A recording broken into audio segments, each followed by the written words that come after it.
Super Clasico ম্যাচে আগামীকাল ভোরে মাঠে নামবে আর্জেন্টিনা ব্রাজিল।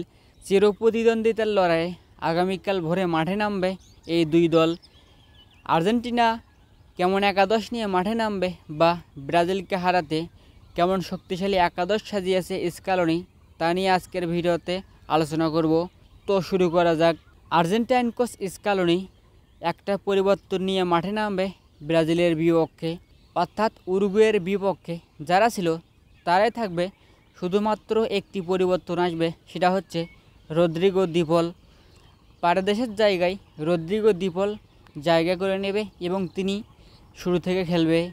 রদ্রিগো দি পলকে নিয়ে শক্তিশালী একাদশ সাজিয়েছে স্কালোনি এবং আর্জেন্টাইন কোচ স্কালোনি গোলকিপার পজিশনে বিশ্বস্ত গোলকিপার এমিলিয়ানো মার্তিনেজকে রাখবে। ডিফেন্ডার পজিশনে রাইট ব্যাগে নাহুয়েল মলিনা, লেফট ব্যাগে নিকোলাস তাগলিয়াফিকো, সেন্টার ব্যাক পজিশনে Nicolas Otamendi, Cristian Romero, midfielder পজিশনে Rodrigo De Paul, Enzo Fernandez, Alexis MacAllister, এই তিনজন থাকবে। ফরওয়ার্ড লাইনে Giuliano Simeone, Julian Alvarez, Thiago Almada. এই শক্তিশালী একাদশ নিয়ে ব্রাজিলকে মোকাবেলা করবে আর্জেন্টিনা।